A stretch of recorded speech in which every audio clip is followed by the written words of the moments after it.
我用咗3個幾月時間準備，練到可以做到單手掌上壓。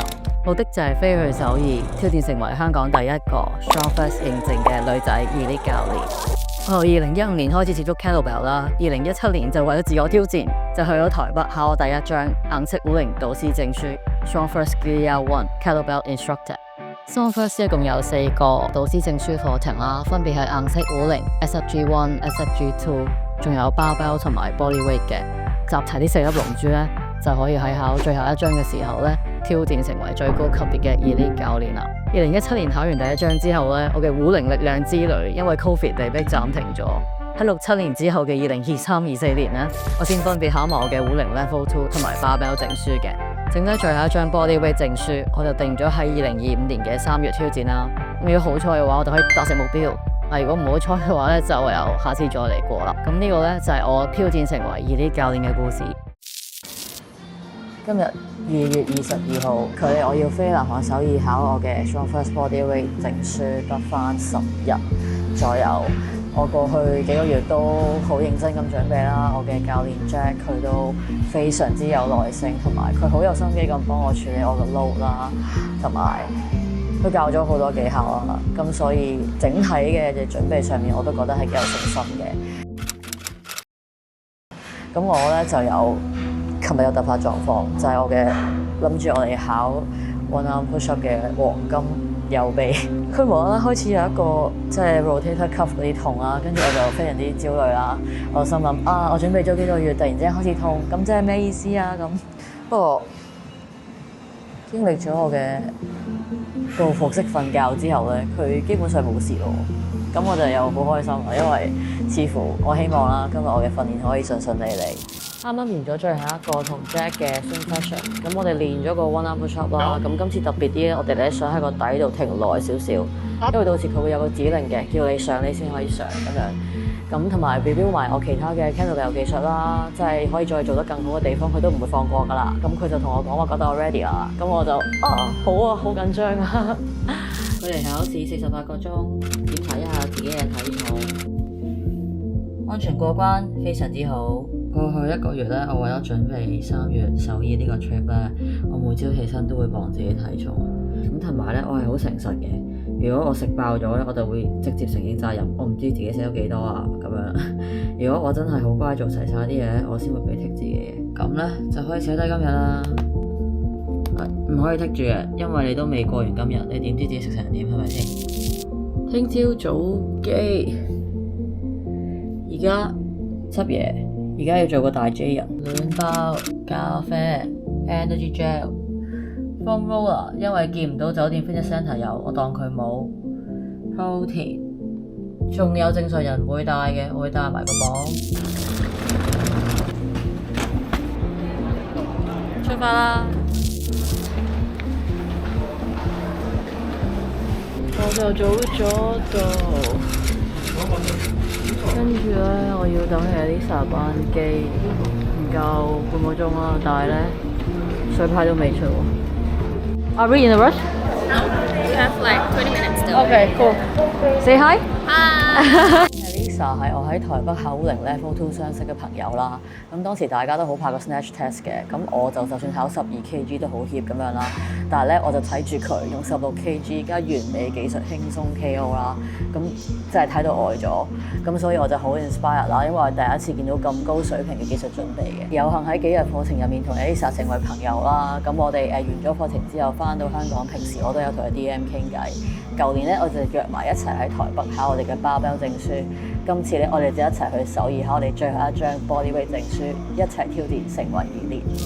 大香你出醒，唔知道啲巴士係可以瞓低啊 ！Enjoy our dinner。咁而家嘅時間咧9:51。咁今日主要就係喺機場 meet up 到 Elisa， 佢嘅準備就比較好嘅，即係佢比較早開始有練過，我就比較趕啲，我就要4個月練單手 push up， 不過是但啦。而家唔使太大壓力，咁我都提自己聽日要好好享受啦，因為其實除咗考試，後面仲有好多學習嘅部分嘅，我真係要休息啦。講住咁多先，拜。我哋早到1個點，啲巴士係 N 車，太好啦！有人 Google Maps 啊！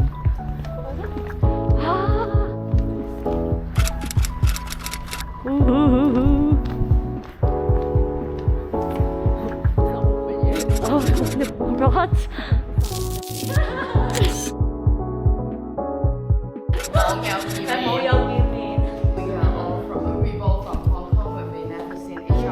Yeah.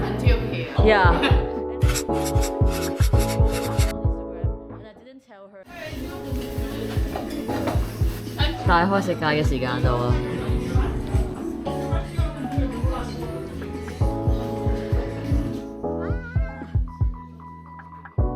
The student has raised one leg in front, everyone leg must stay.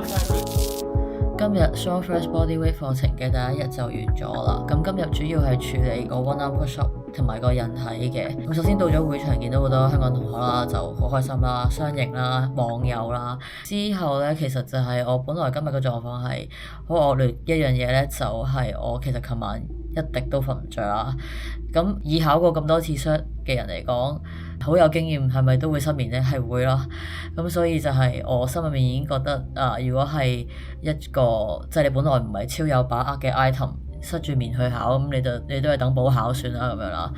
今日嘅體力我覺得唔係特別差，但係呢個集中或者精神呢係完全係遊魂咁樣，即係可能你練咗咁耐 bodyweight 嘅動作，你叫你 engage 個 glute， 咁你係一叫就到咁樣啦。但係今日咧Peggy 係我哋一齊練咁樣啦，佢可以見證我大概搞2個鐘都叫唔醒個 glute， 就係因為我覺得失眠咁樣啦。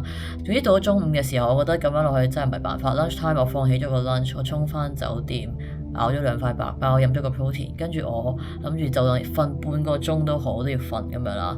咁我就瞓咗半個鐘，跟住咧拍到個咖啡就翻去考場考啦。咁一翻去就係考個 one arm push up 噶啦。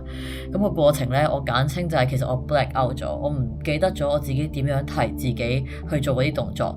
總之就係做咗咁樣啦。我係要事後聽翻人哋講先知我當時做成點。但係總之就係 pass 到啦。然後我就係我碌咗喺地下度咯，因為我係覺得係冇可能咯，因為你本身心入面對呢件事嘅預期係好差嘅話。係啦，就係咁。咁另外同我一齊考嘅 Elisa 啦，都好順利咁 pass 到啦。咁我哋2個就非常之開心啦，因為其實大家女仔好擔心，多數都會係個 one arm push up。之後我哋下晝就開始教引體同埋會考試咁樣啦。其實因為去到課程尾聲，即係5、6點嗰啲位去考引體咧，首先我本來全日都差啦，咁所以到最尾嗰陣，其實我有啲力竭啦，再去考個 chin up， 可能我本來你當我做到2下咁樣，但係我今日嘅表現係，即係可能個考試 standard 係要過，即係自然過下巴咁樣咧，我係真係啱，連考官都話諗住睇你個樣似要 fail， 但係唔知點解你可以 grind through 到佢，咁我又係唔知係一個死頂定點樣又過到啦，即係總結起嚟就係有啲莫名嘅好運啦，我覺得順利咁過咗2個 item 啊，咁呢個就係我睇嘅感想，我真係好攰，有少少茫然，有啲未撈到，即係拍咗呢2個咁難嘅 item。我哋今日所以就完咗之後心情就比較輕鬆啦，就去食下飯啊，散咗陣步之後先返酒店。但係我係不能鬆懈，因為其實未考完嘅，仲有day 3單腳深蹲，咁同埋仲有我會 research SFG level 2同埋 SFL 即係 barbell and kettlebell level 2嘅所有動作。咁因為今次我係想 attempt 考 elite 嘅，咁所以我就要放鬆同埋休息啦。我希望今晚瞓到啦。如果搞到咁今晚瞓唔到都唔知講咩好啦。係啦，咁 OK 啦。我哋今日要挑戰 elite 啊！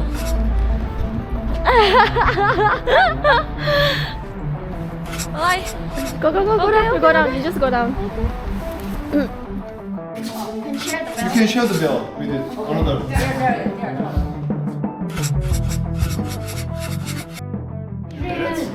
We'll be the first elite in Hong Kong. I don't want to jinx you, but I know you're gonna get it. So. You're fast. 보시면 홍콩에서 처음으로 엘리트.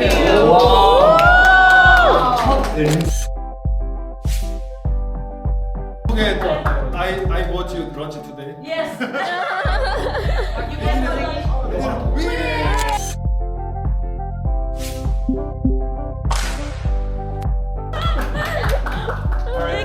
you. Awesome job. He still needs to finish his pull-up test and his strength test. The pull-up test to Alyssa, who just completed her elite test.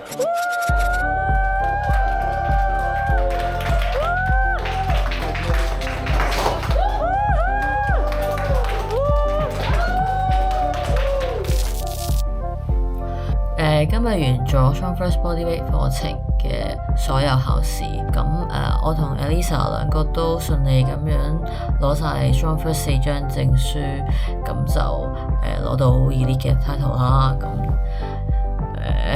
有啲喜出望外啦，同埋好開心啦，咁我覺得要好多 credit 要俾啦，即係我係有練同埋係我考到，但係如果冇 Jack 教我或者冇 Elisa 咁樣嘅朋友去 support 我，會唔會發生呢件事？其實可能唔知道啦，所以運氣啦嗰樣嘢係一件好值得感恩嘅事，呢個係我第一樣嘅感受啦。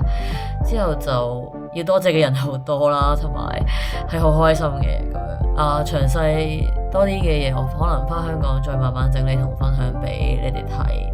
多謝大家啦，多謝大家睇咗條片咁耐啦。如果你睇咗條片咁耐，我返香港再講。而家唔係好講到嘢，同埋有少少已經筋疲力盡啦，簡稱係啦。咁